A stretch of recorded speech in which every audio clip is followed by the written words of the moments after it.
Magandang araw po sa inyong lahat. Salamat po sa Diyos, sa Panginoon at sa Espiritu Santo. Sana kayo ay nakapananghalian na, busog na, or whatever man na ginagawa ninyo. Sana ay nasa maayos kayong kalagayan. Again, magandang hapon po sa inyong lahat. Magandang tanghali, kung ano mang oras sa inyo. Shoutout pala sa aking mga magulang, kay Jesus Senior Sukgang, Daisy Sukgang, Sheila at Jan Sukgang, sa aking kapatid, sa aking mga pamangkin, mga relatives dyan, mga kaibigan, at sa mga kasama ko dati dyan sa Philippine Coast Guard, no? At sa tawag nito, shoutout pala sa iyo, Jobert, Sana matuwa ka sana matuwa ka naman. Siyempre, yung pala, nabigay ko naman sa yung mga iba other na tawag dito. Bahala ka na mag-follow up doon. Tsaka salamat talaga sa iyo. Talagang laking tulong din yung binigay mo sa akin. Talagang nakakaalwan din. Talagang malaking alwan. Ika nga. Siyempre, condolence na rin, no? Condolence na rin. So, ano pala? At sa ating mga followers, maraming salamat sa inyo sa patuloy ninyong pagsusubaybay. At sa mga views po, patuloy po ninyong biniview itong aking mga upload. Salamat po ng maraming salamat sa inyo. Salamat sa Diyos. At siyempre, i-plug ko na rin yung aking YouTube channel. Opo, meron po akong 16 subscribers doon. At salamat na rin doon sa iba na mga nag-respond sa aking pong hiling na kung pwede ho ninyo i-follow or i-subscribe yung aking doon, YouTube, para ho magka-reach ho ako ng 50 subscribers. Pwede na po ako makapag-live doon. Kasi one of the requirements ng YouTube is 50 subscribers. Opo.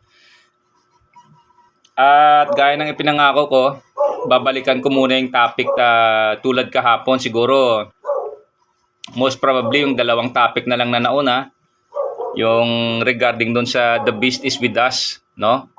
Pero unahin ko muna yung pangalawang topic regarding doon sa impeachment. Kasi binasa ko doon sa, kanina, no?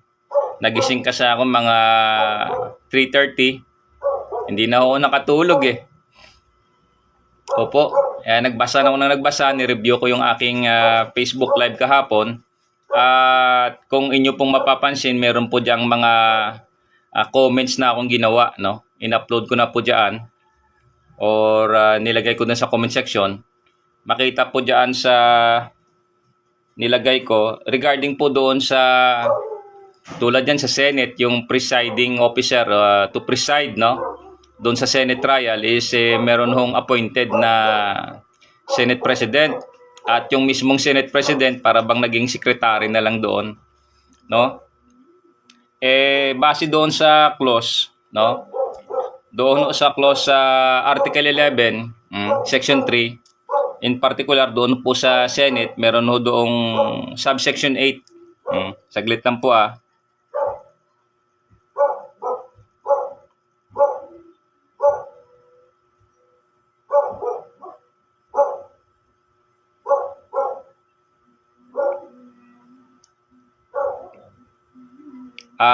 Siyempre, bago ko ituloy, yung patungkol pala sa aking honorable discharge, I was honorably discharged June. Opo, June 13. Ang nasa isip ko kasi kahapon, July, kaya ganun talaga siguro. It follows ba, meron kasing mga bagay na sa isip mo, nasa isip mo yung June, pero yung nasasabi mo minsan iba pala. So kaya kailangan talagang i-review. In particular, wala naman akong ginagawang mga notes dito kasi common sa mga public speaking, tulad niya sa mga address, no, public address, may mga binabasa po talaga yan, may mga guide. Makita po natin yan kahit mga nag-speech yung mga presidente, mga hari, meron po silang notes. Usual nga yung iba dyan, binabasa na lang nila no? Tulad yun sa Senate, binabasa din kahit si Attorney Sheila Season, binabasa niya rin. So, tulad naman sa akin, wala naman ako binabasa. more on ano lang dito, yung sa memory arrangement na lang. No, ina-arrange, staircase ko na lang dito sa isip ko. Kaya minsan dahil mabilis ba yung takbo ng information na minsan yung nasasabi ko iba. So again, iko-correct ko lang ang nabanggit ko kahapon na July 13, hindi ano pala yun, June 13. Ibig sabihin, this coming July 13, I will be 14 month na discharge honorably sa Philippine Coast Guard. So ganun katagal. No, paano kayo ibalik? Simpleng late lang naman. Meron naman sanang punishment doon, yung grade ng punishment, warning, reprimand, or may mga severe, no? Pero ang ginawa sa amin, di maximum kaagad na punishment yung binigay, no? Pero with those punishment, wala hong nakaakibat doon na para bang process para tanggalin ka. Basta na lang hong tanggalin ka.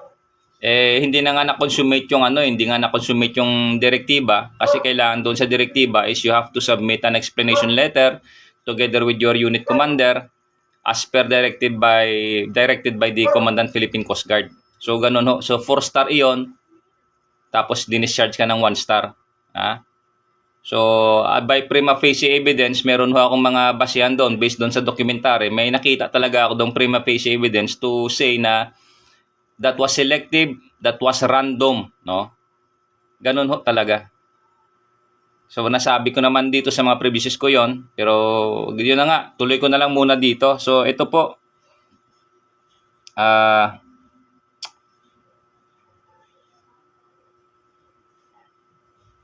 ewan ko ba, bakit nagkaganito?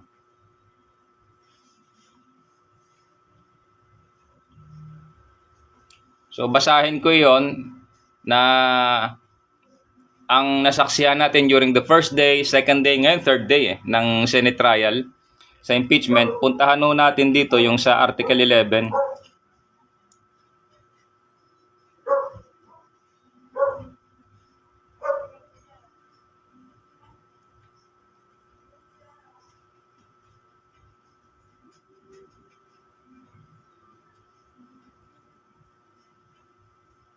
Yan. Article 11 of the 1987 Philippine Constitution is accountability of public officers, no? So bago ko ituloy, ato pa lang ating segment is Vox Populi. Again, Vox Populi or Voice of the People.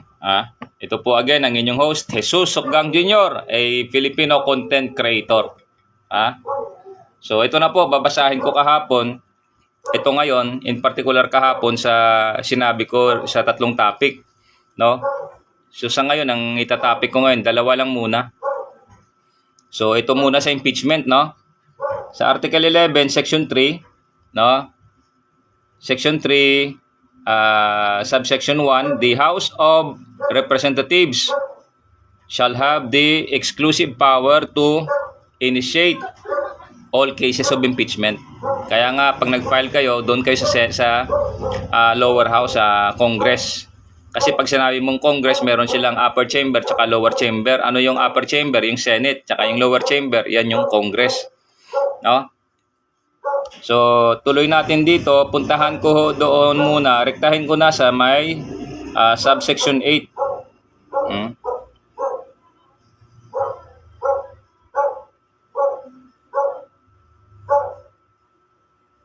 Ito. Article 11, Section 3, Subsection 8 states, the Congress shall promulgate its rules on impeachments or impeachment to effectively carry out the purpose of this section.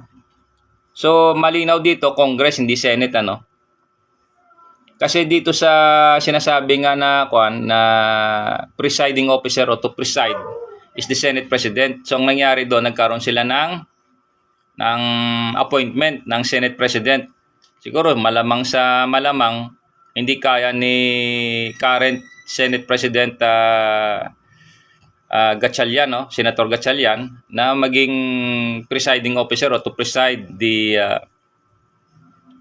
Senate trial when it comes doon sa impeachment. Ngayon dito, babasahin ko rin na bakit to sa President kailangan ng Chief Justice, of the Supreme Court. to preside, no? Pero hindi siya pwedeng mag-vote, no? Dito po sa subsection 6, no? Article 11, section 3, subsection 6, the Senate shall have the sole power to try and decide all cases of impeachment. When sitting for that purpose, the senator shall be on oath or affirmation. When the President of the Philippines is on trial, the Chief Justice of the Supreme Court shall preside, but shall not vote. So wala naman nakalagay dito, no? Sabi ko nga wala namang nakalagay. So yun na lang, yun na yun. Siyempre hindi naman tayo all knowing. I stand to be corrected, no? Although na tama naman sinabi natin unprecedented talaga. First time itong nangyari na imbis Senate President nagkaroon ng appointment, no? To preside the impeachment, no? Sa against doon sa ating Vice President doon po sa Senate. So, may violation po ba sila? Again, basahin natin itong subsection 8, section 3 of the Article 11, subsection 8, the Congress shall promulgate its rules on impeachment to effectively. So, rules on impeachment, sila ho yung mag-promulgate niyan, wala hong nagbabawal sa kanila. So, kung na-appoint man doon si Senator Senator Escudero para mag-preside, so, base dito sa Article 11, Section 3, Subsection 8, wala ho, sila ho pwedeng mag-promulgate noon. So, therefore, wala ho. However, on my part, base doon sa sinabi ko nga at the first instance na pag-file ho ng impeachment complaint, no? Tapos endorsed by at least by one congressman, received and recorded by the Secretary General, forwarded to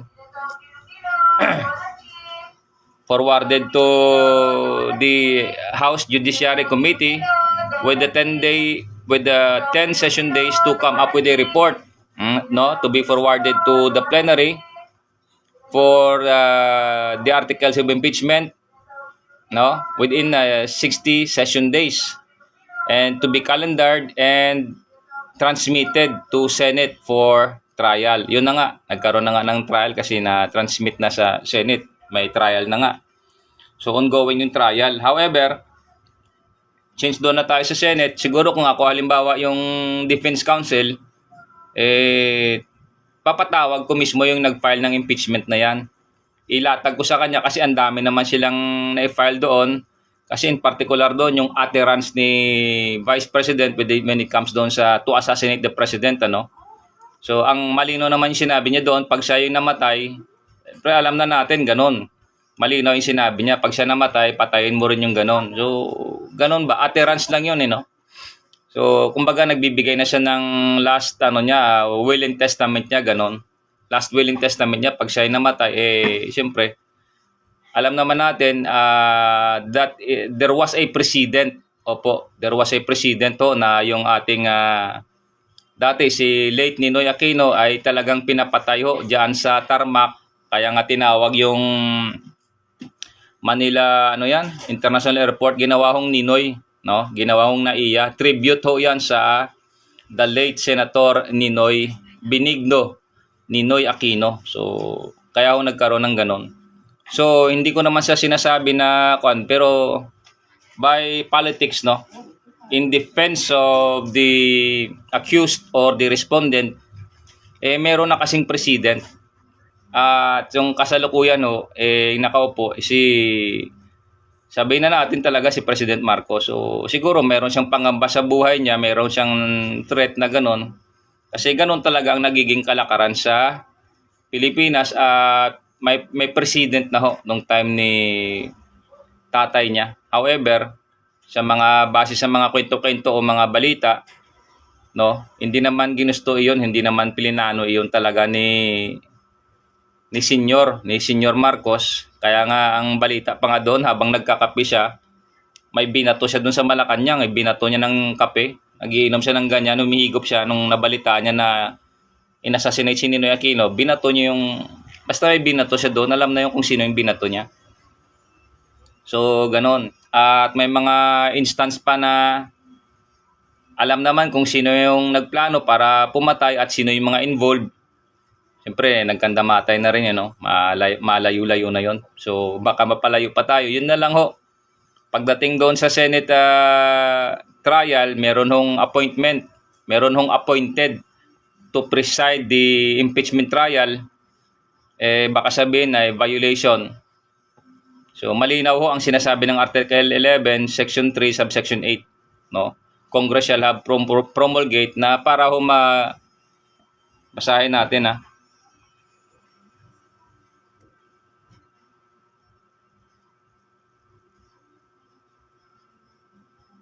The Congress shall promulgate its rules on impeachment to effectively carry out the purpose of this section. So kasama ho diyan na sinasabi sa Article 6 na yung Senate po yung trial.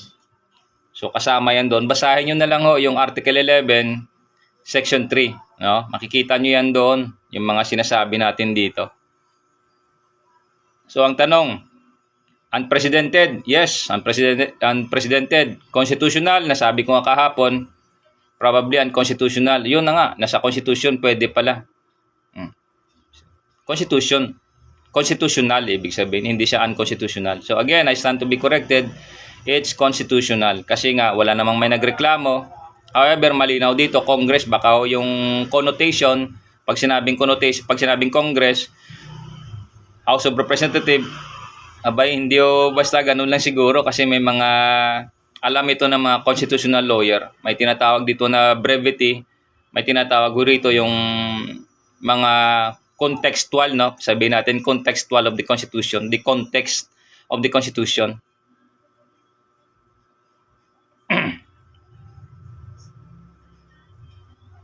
So ano pa ba? Ano pa bang kailangan natin i-correct doon sa pinagsasabi ko? Pero ano naman kanina pinakinggan ko yun at siyempre inisa-isa ko. Nakapost naman ho dyan sa kahapon sa ginawa ko. Ngayon puntahan natin dito sa bago ko pala ituloy. Basta yun lang yung pinakapuntos ko doon. Kung ako halimbawa yung Defense Counsel, papatawag ko mismo yung nag-file ng complaint. Tapos kasi yun ang simula no? May tinatawag na the first instance, yung nag-initiate, kumbaga yung pasimuno. Sino bang nagpasimuno na nag-file ng complaint? Di ba? Ganun ho siya. At least endorsed by one congressman, received and recorded by the Secretary General, forwarded to House Judiciary Committee, and within 10 session days to come up with a report, forwarded to House Plenary. Sa House Plenary, meron silang 60 session days. Again, 60 days to come up with the articles of impeachment. Again, ano pala rito? Basahin ko muna, i-refresh lang natin since nandito na rin lang tayo. Ano po ba yung impeachable offenses doon? Culpable violation of the Constitution, bribery, treason, graft and corruption, other high crimes, and betrayal of public trust. I don't know if that was correct, no?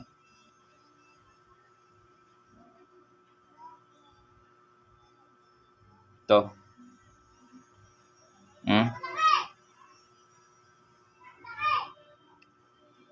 Article 11, accountability of public officers.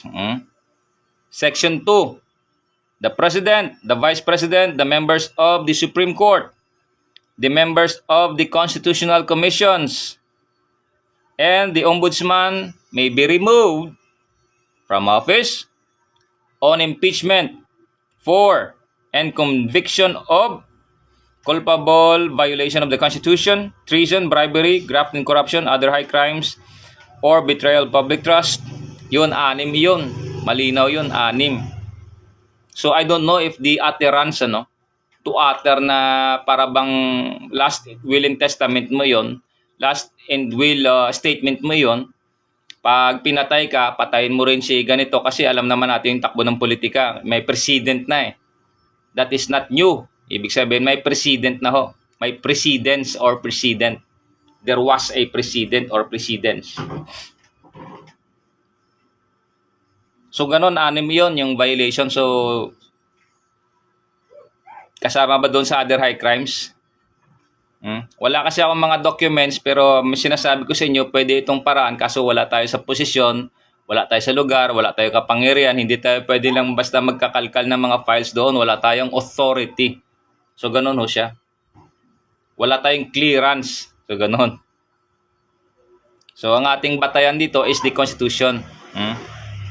So again, ang sinabi doon, yung utterance ba?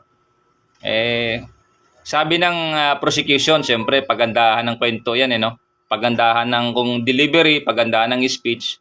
So, ganun na nga. Ano daw yun? Betrayal of public trust. Sabi niya, sabi ng prosecution.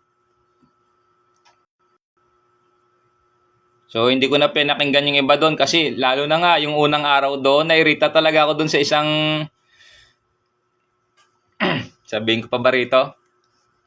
Nairita ako kasi ramdam ko yung kasinungalingan. Sinabi ko or nabanggit ko naman na siguro palitan ko na lang yung salita na sinasabi, no? Kasi if you say something na sinasabi, para bang may authority ka, para bang authoritarian ka.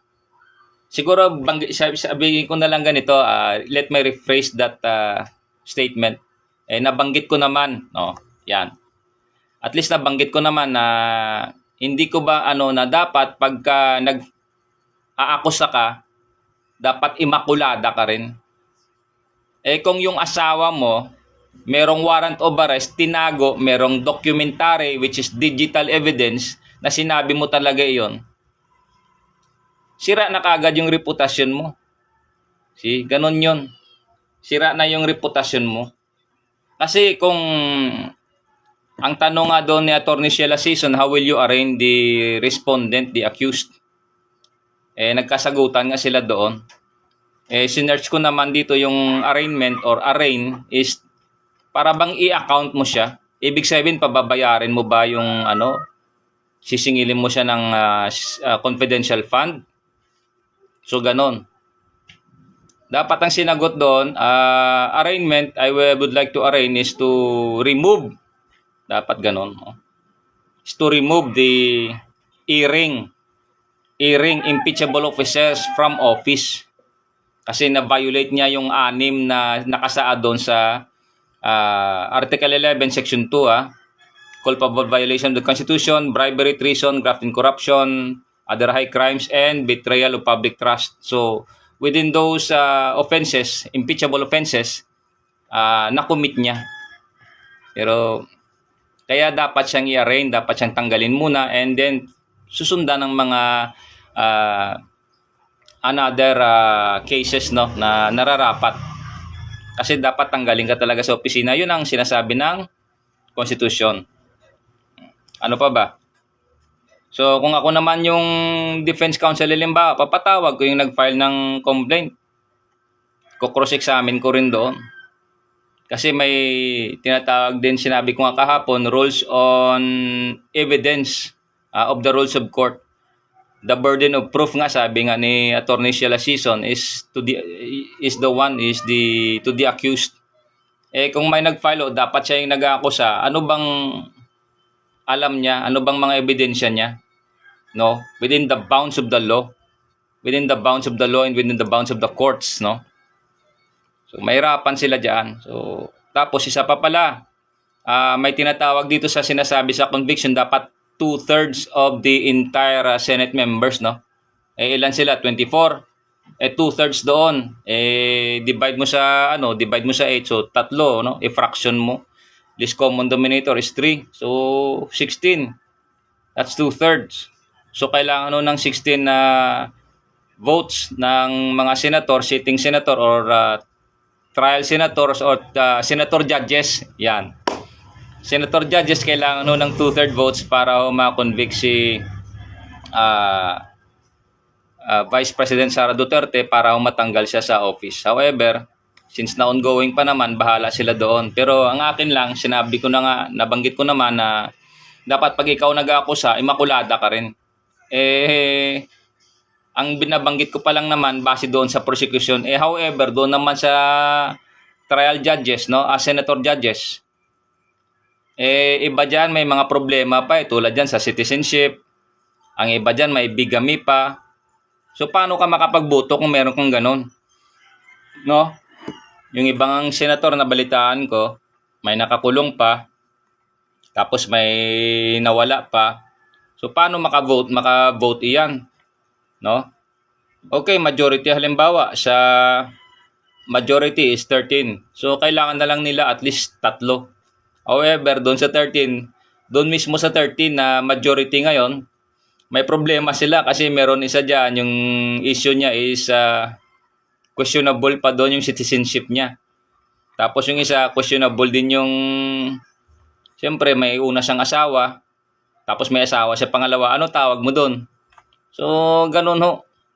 Magkakanda, sira-sira tayo dyan. Sila, ibig sabihin sila. Bahala sila ngayon dyan. No? At saka siyempre, depending ho iyan sa the burden of proof. Yung mga proof, mga ebidensya nila based doon sa sinasabi ho ng batas. Within the bounds of the law. Within the bounds of the courts. Yung mga batas. Ganun ba? Rules on evidence of the rules of court. Rules on evidence, rules 128 to 134 of the rules of court. 2019 yata yan.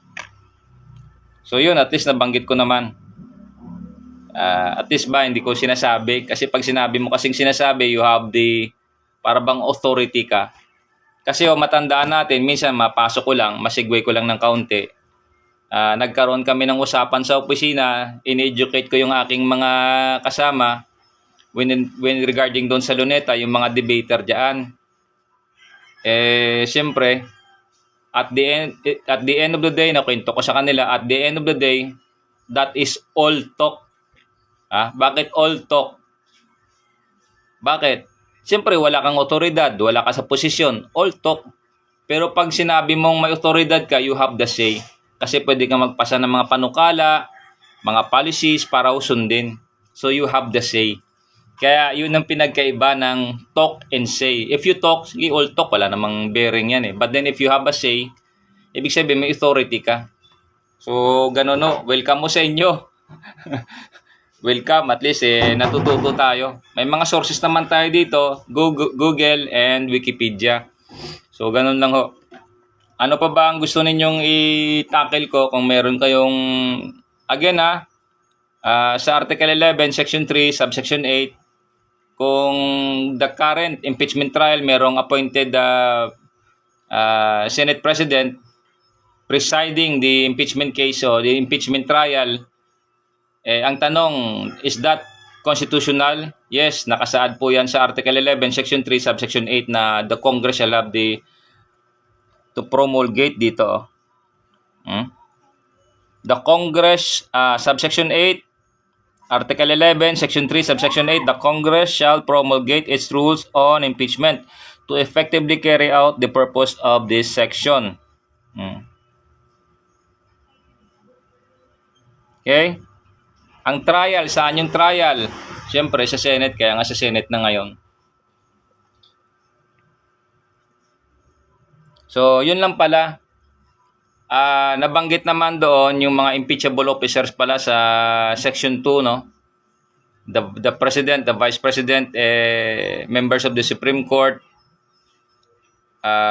Ombudsman, Constitutional Commission, CSC, COMELEC, COA. Ang magpe-preside pala sa impeachment, kung ini-impeach is the President, ang magpe-preside dyan is the Chief Justice of the Supreme Court. Siya ho yung parang presiding officer o para bang judge. I mean, basta presiding judge, yun na lang. Presiding judge. Kasi lahat sila senator judges na kasi mayroon silang sinasabing oath-taking dyan. Ganun ho. Para masabing senator judges kayo. Okay? Kasi matandaan natin, meron hong time ni late Senator Miriam Defensor Santiago, Maganda ho, very educating talaga yung pinagsasabi doon. Tsaka dapat nga sabi niya may trial brief din, no? Trial brief. Kumbaga parang naka-write up na lahat ng pwede mong gagawin doon sa korte sa impeachment trial. Dapat naka-ready na lahat 'yon. Bigay mo sa mga dapat pagbigyan para mabasa na, para mapabilis. I don't know Pero yun ang sabi naman ni late Senator Miriam Defensor Santiago. During late Senator Judge, kasi yun, impeachment yun So therefore, late Senator Judge Miriam Defensor Santiago, binanggit niya doon yung trial brief. So again, tanong, paano yan? Nag-appoint sila ng Senate President? Question, constitutional, unconstitutional? Constitutional. Article 11, Section 3, Subsection 8. The Congress shall promulgate its rules on impeachment to effectively carry out the purpose of this section. Okay? So, bahala na dyan yung prosecution tsaka yung defense. Pero again, kung ako yung defense, titingnan ko doon yung first instance. Sa bagay na strike out na rin yung doon yung sinasabing utterance, no? Tapos ang sinasabi doon ng prosecution na sabi ng lalaki, no? Hindi ko nang yung pangalan. Betrayal public trust daw yun.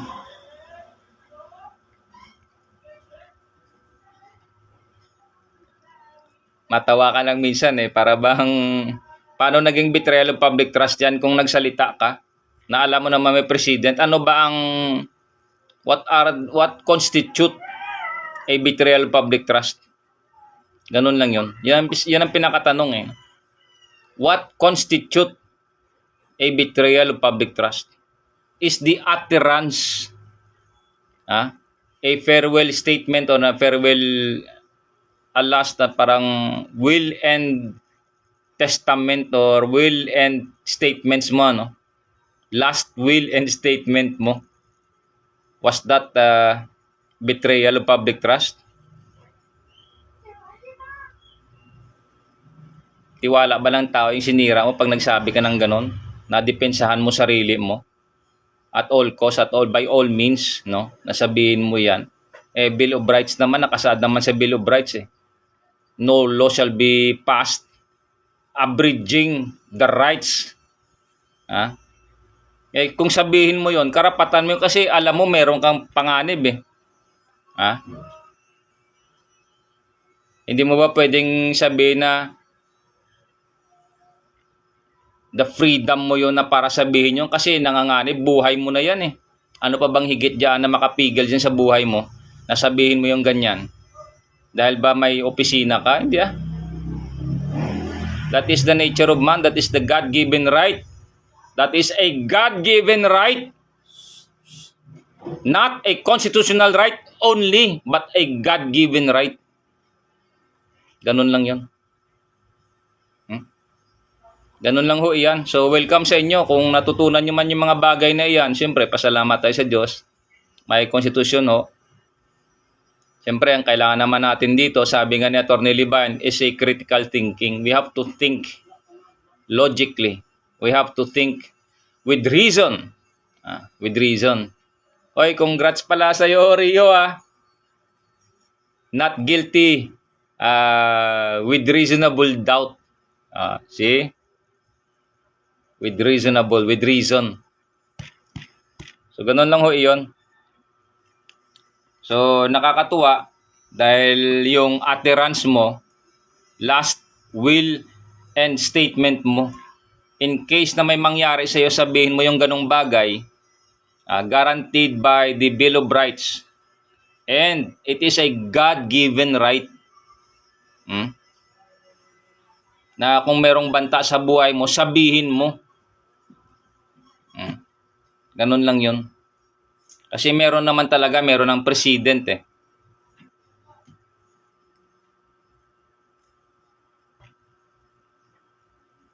So, baka magalit kayo sa akin yung mga pro or anti. Wala ho. Ang akin dito is, sabi nga ni Senator Miriam Defensor Santiago, education is a weapon against ignorance and injustice. So, syempre, ang salitang edukasyon sa etimolohiya is educer, edukar, to bring the best within. Ano yon? Yung within natin, tuturuan ho ng reason, tuturuan ho ng logic, tuturuan ho ng patungkol sa batas. And what is that law? Quote, right is always given, unquote. Wag ko kayong maniwala doon sa sinasabing, sometimes you have to bend the law. Hindi tama yan. Pwede ba sabihin mo, law akong binend mo, law bender, law breaker ka. That's as simple as saying na law breaker, you break the law. And nakakahiya, nakakatuwa, nakakatawa, no? It's ridiculous, silly. No? Hindi silly na silly Silly. Ridiculous, no? Legislative ka pa naman, you are legislating, you are a senator. Uttering such a statement. Ignoramus. Excuse me. Ignoramus. Bahala siya. Pero ang maganda siguro, since na nabanggit ko na rin lang yan, tanungin mo, anong provision ng batas na nag-a-allow sa'yo? What law gave you the right to bend the law? Anong provision? Wala. Damdamin lang. Attorney Libayan, when emotions are high, intelligence is low. So maybe that was his lowest point na bakit niya nasabi yon. Alam ko magka-best friend din kayo Magkaibigan din kayo niyan di ba? Tinakot ka pa nga ng isang kapatid na mamaalam ka na ganito ganyan. Siyempre, grave threats yun. Hanggang ngayon, ewan ko lang kung tuloy pa yung kaso ninyo. Sana maipanalo mo yan kasi yung sinasabing immunity, malinaw yung sinasabi ng batas. Kasi that was a responsibility nasabihin manakot ka, tapos wala ka naman sa session, wala ka naman sa proper forum ng Senate, tapos salita ka ng salita, nanakot ka, gamit mo yung media, that is not protected by immunity. Again sa mga constitutional lawyer, baka sabihin nyo, pinapangunahan ko kayo. Baka sabihin nyo, very brave tong bata na to. Hindi naman to, yung matanda na to, baka sabihin nyo, hindi naman ito lawyer. Correct. Nag-iisip lang tayo. Ganun lang Kasi malinaw naman ang sabi sa Constitution, sa Article 6, Section 6, Article 6 sa legislative, meron silang 6 years na immunity. Siyempre malinaw doon, dapat nasa forum or within the bounds ka ng Senate, within the premise ng Senate. Magsasalita ka man doon, performing your duties as a senator. Immune ka doon. Kaya nga tinatawagan na ano bang tawag doon? Legislative immunity. Plenary immunity, ano ba tawag doon? Legislative immunity. Immunity, ganon. At least immune sila sa kung anumang kaso na sasabihin nila sa pag-perform ng task nila. However, ito si kapatid ng Bendalo, nanakot siya, tinakot yan si Atty. Libayan. Minsan narinig ko yun, nakita ko yun yung Kaya nga, ang daming tumawag kay Atty. Libayan, kamusta ka, ganito, ganyan, dapat ganito. So, ewan ko lang kung nag-file si Atty. Libayan ng kaso doon, ano bang pwedeng doon, writ of habeas corpus?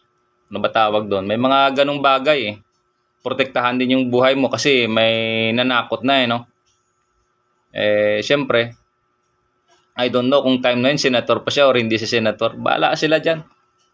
So, Atty. Libayan, thank you very much. When emotions are high, intelligence is low. So, siguro that was his lowest point kasi ang taas ng sipa ng sometimes you have to bend Ganun, parang sarap no? Sarap pakinggan no? Pero yun lang yun, dapat with reason. Dapat, syempre, ang sinasabi nga dyan, immunity, kung ano man yung pinagsasabi niya dyan, kung ibig sabihin, kung nonsense, or with sense man, syempre, immunity niya yun. So, yun lang naman yung atin. Tayo na mga nasa laylayan, nasa ibaba, obligasyon naman natin para aral din ng ating sarili. Tulad nga niyan is you have to accept the truth. 50% is for you to find out. I-find out din natin kung may provision nga sa batas na ay pwede mo pala i-bend the law. Siyempre sa kasalukuyan ngayon sa Pilipinas, malungkot man na balita, mayroon ng mga datos na ang Pilipinas ay pang number 3 sa pinakakulelat na one of the corrupt, no? Sa top 3, pang number 3 tayo. Ganon. So, to our late Senator Miriam Defensor Santiago, ma'am, nagpahinga na kayo sa pamilya niya. Salamat ng maraming salamat sa inyo dahil tuloy-tuloy nyo pa rin tawag nito, minamanage yung channel ni late Senator Miriam Defensor Santiago dito po sa Facebook, at ina-upload nyo yung mga, siyempre alam nyo na yung mga contributions niya during her as senator, ganun ba? Yung mga contributions niya. So talaga hong masabi ko na it educates. It educates. Again, sabi nga ni Senator Miriam Defensor Santiago, quote, "Education is a weapon against ignorance and injustice." Tama ba yung nakot ko kanina? Baka nagkamali na naman ako. At least na-refresh ako, no? Education is a weapon against ignorance and injustice. Alam ko may nakasave ako rito, basahin ko bago ko tatalunan yung bago ko ituloy dun sa isa kong topic.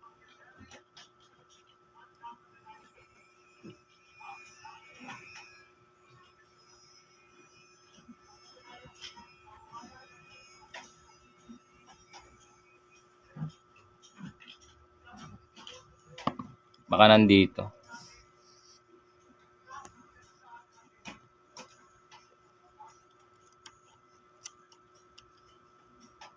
Ito nga. Nandito nga. Yan. So, rest assured, siguro mamaya or hanggang, kasi minsan pinapanood ko ito, mga 1, 2, 3 beses ko pinapanood, 4, para matrack, masundan yung mga gusto kong banggitin, gusto kong i-correct ba. Tulad yan, na-correct ko naman I was honorably discharged sa Philippine Coast Guard June 13 of 2025. So, this coming July 13, I will be 14 months ng civilian. Opo. At waiting pa rin until now ng aking sinabit na second motion of appeal doon sa desisyon. Opo, doon sa desisyon ng board na hindi nila ako i-allow na ma-reinstate dahil wala na raw akong 10 years. So, tinanggal nila ako sa edad na 50 years old. Tinanggal ako ng officer na yan, diyan sa Coast Guard, tinanggal niya ako at the age of 50. Tapos ayaw niya na ako i-reinstate kasi wala na raw akong 10 years na ititira. So, napakalinaw yan na talaga naman pinipersonal ka. Entitled na ako sa sinasabing optional retirement pero tinanggal niya pa yon. Siguro baka titingnan niyo kung hanggang saan yung kapangyarihan niya. Hindi naman ako natitinag kasi base doon sa inilabas na order, sa direktiba at sa order niya, meron siyang mga na-violate doon Hindi nga niya ako pinabigyan ng ng kung ano ba yung offense ko doon, basta na lang tinanggal ka na meron namang dapat mga minor doon na mga pwede bang i-reprimand natin, i-verbal, i-reprimand, ganun yung mga pwedeng grounds doon na pwedeng i-apply. No? Tsaka ang ginawa niya, sinapawan pa niya yung direktiba ng commandant. So, it's a 4-star versus a 1-star. It's a directive versus the disposition form. So, wala akong pakundangan kasi base doon sa pagiging official mo, mag-take out ka dyan ng opisyal sa mag-call to active duty ka, dapat yung moral and welfare is the paramount yan. Kung talagang nagpapatibay ka ng organisasyon, anong tibay ang nangyari, anong tibay ang ginawa mo para tumibay ang organisasyon? Ito ba? 23 years and ilang months na ako, tanggalin mo para lang sabihin mo na hindi ka na pwedeng i-reinstate dahil wala ka ng 50 years old. Wala ka ng 10 years na ititira sa serbisyo mo. Where for a fact na yung order doon, walang hindrance kung ikaw man ay mag-reinstate or mag-re-entry. So ang dami niya hong dito, mga babala siya. Kung ikinesasaya niya at talagang tagas-tagas yung bibig nila nung December, papasasa. Siyempre, ang sahod ko mula nung June 13, no, hanggang December, saan mapupunta yon? Babalik pa ba sa national yon? Hindi na yon.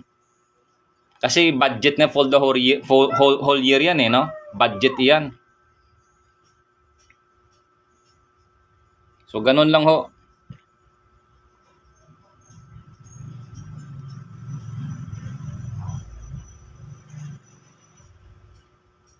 Shoutout pala sa batch 92 ng La Paz National High School.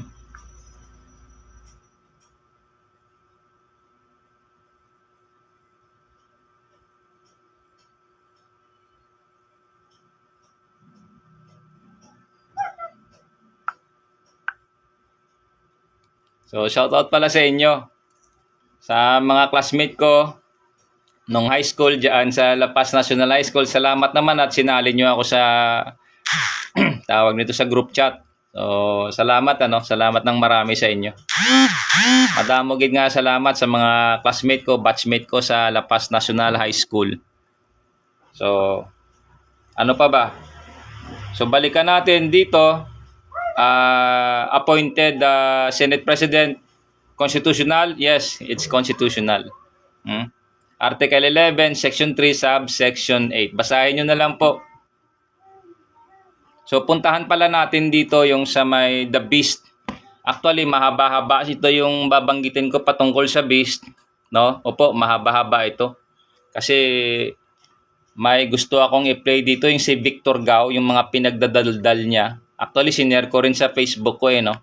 Nainis ako kasi sa tuwing nagsasalita siya, yung free trade, yung binabanggit niyang free trade, bigyan ko na lang kayo ng para bang excerpt, no? Itatopic natin iyan, yung patungkol sa The Beast. At nakita nyo naman, yung balloon, may balloon ako rito Sana ba yun? Yung balloon yung flag ng Communist China, pag gawin mong balloon, makita mo 2 beasts with 8 horns. So, ganun siya. So, since naman mamahaba-haba yung tungkol sa Beast, ang dami ko kasing gustong ibang itatakil patungkol sa The Beast na yan. Kasi yung siyempre, alam nyo naman, yung pagkanker ng meron talaga silang strategy yung Communist China, may strategy talaga para magkanker. Ano yon? Is to avoid war. No? Pero nagka-conquer ka, that is a perfect, the highest form of conquering. Sabi ho yan ni Lao Tzu or Sun Tzu. He is a Chinese philosopher. Opo. Siya ho yung nagsulat ng The Art of War. So, ganun ho siya. Ang dami niyo mga philosophy dyan, even ho yung mga great minds na lalo sa mga military, pinapag-aralan nila yan na patungkol paano mag-conquer. So, ang dami yung binabanggit yan si Victor Gao. Siyempre, dito sa Pilipinas, napakalinaw ho. Manipulated tayo lahat dito. Sabihin mo na yung mga taga Mindanaoan, Visayas, and Luzon, manipulated ho lahat. Siyempre, sila yung taga Luzon na limbawa, pagka once nagsalita ka sa kanila, kasi meron silang tinatawag na tribo, yung damdamin, nakuha nila yung loob, yung damdamin. Kaya yung mga tao sa kanila, naturally sa depensahan sila. Pero ang tandaan ninyo, panawagan ko sa lahat ng mga Pilipino, kung saan mang abutin itong aking Facebook Live, manawagan ako sa inyo, tingin sa mata, tingin sa muka, tanim sila ng dragon. They are at war. Yes, they are at war with the world and with the Filipino people. Ganun ho sila. So pag once nakuha na yung loob natin, utang na loob, whatsoever, nagre-react tayo. Pero I call upon your wisdom, your knowledge. I call upon your attention na siyempre pakinggan natin yung reason, yung dahilan, no? Ganun ho. Hindi ho dahil sa katribo mo, ganyan, hindi ho. Malinaw ho yan na tanim sila ng dragon. Kayo, tanim kayo ng dragon. Ganun lang yon, kita sa mata, kita sa mukha. So, sinearch ko pala kanina si Pangandaman, yung babae. The first, pala siya, yung parang ano ba tawag nun? She is a 48-year-old na isa pa siyang Muslim, no? Baka sabihin nyo kung Islamophobic ako or what. Hindi hindi Or baka sabihin nyo, ano ako, yung sexist ba? Hindi. Tapos siya pala yung sa budget ba yon? Tapos si Bersamin. So si Bersamin, he was a Senior Associate Justice at naging Chief Justice din pala siya. So ganun, pinagbabasa ko kanina, nagsisearch ako, nireview ko yung Facebook Live ko kahapon, kanina madaling araw, at nagpo-post ako, sinesearch ko yun at pinoprovidean ko ng mga data or para humakorek yung mga impromptu. Kasi wala akong guide dito, basta lang kung ano yung naka-staircase dito sa loob, at ginagawa ko naman. And siguro, nagkakamali man ako, syempre impromptu kasi lahat no. Opo, ganun no siya impromptu. Kung nagkakaroon man tayo ng pagkakamali rito, we stand to be corrected. It's a honest mistake, no? So, ganun ho. So, marami sana akong itatopic tungkol dyan. Tulad dyan, isa pa dyan, yung mga taxi nila rito, yung mga brand ng EV vehicle, ano? EV vehicle, yung mga tawag nito, yung hybrid or what, mga hybrid cars nila. Siyempre, nagmamapping na yan, ano? Minamapping na lahat ng lugar dito kasi may using ng AI, Kasi pagka AI na ho, hindi na ho basta napapagod yan, talagang super yan Baka sabihin nyo naman sa akin, alam mo pala na super, tapos sinamon mo pa yung AI na nagsabi ay siya ay Diyos. Meron hong kaparaanan iyan. Kung sinasabi ko naman iyan, hindi naman dahil siya sinasabi ko yan, dahil siya baka nagbe-very brave ako. Hindi ho. May nasubukan na ako dito, si ChatGPT. Hindi ko na lang banggitin kung anong model type siya.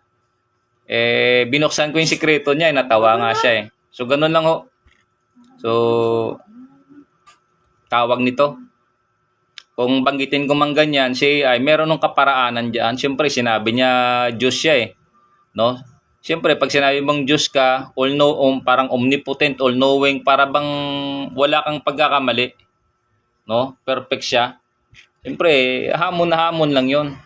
Pero kung patusin man ito, siyempre kung may mag-sponsor man dyan, halimbawa, siyempre, hindi ko man na-search na yun kung taga-saan kasi nainis ako una nun Kaso lang maalala ko, sinesearch ko ng sinesearch, hindi ko na makita. Pero may paraan naman, hindi ko lang ginagamit pa. Yun lang yung akin.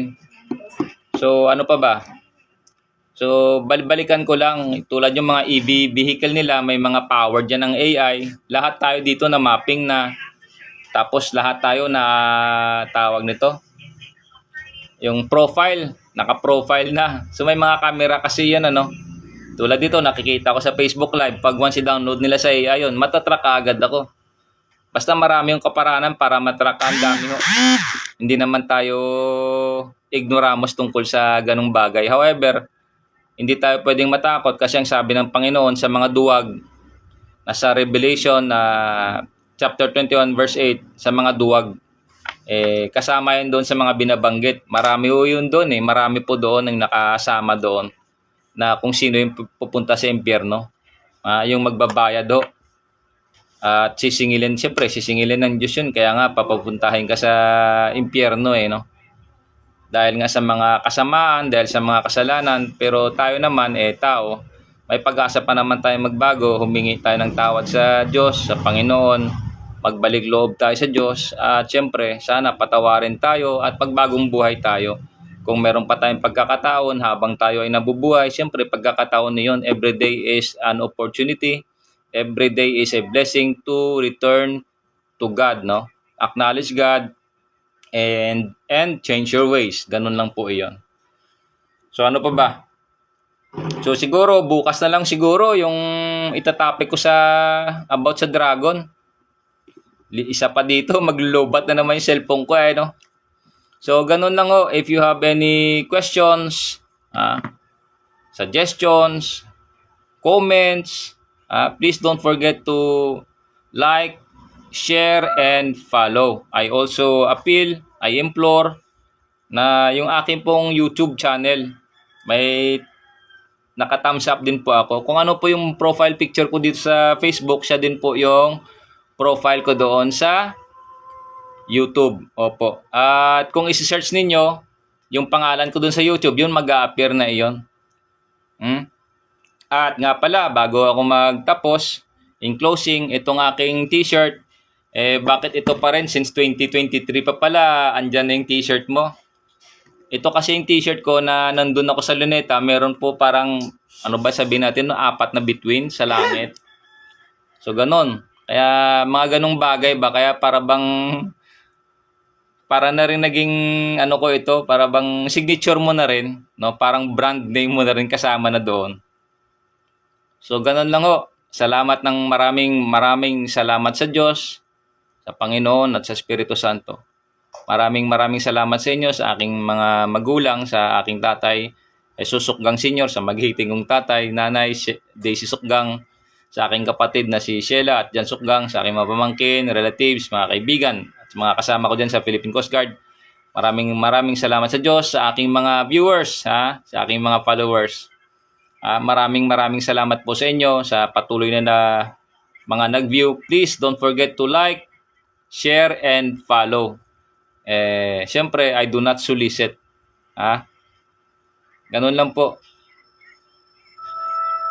Pero salamat ng maraming salamat sa Diyos po ang karangalan at ang kapurihan. Amen.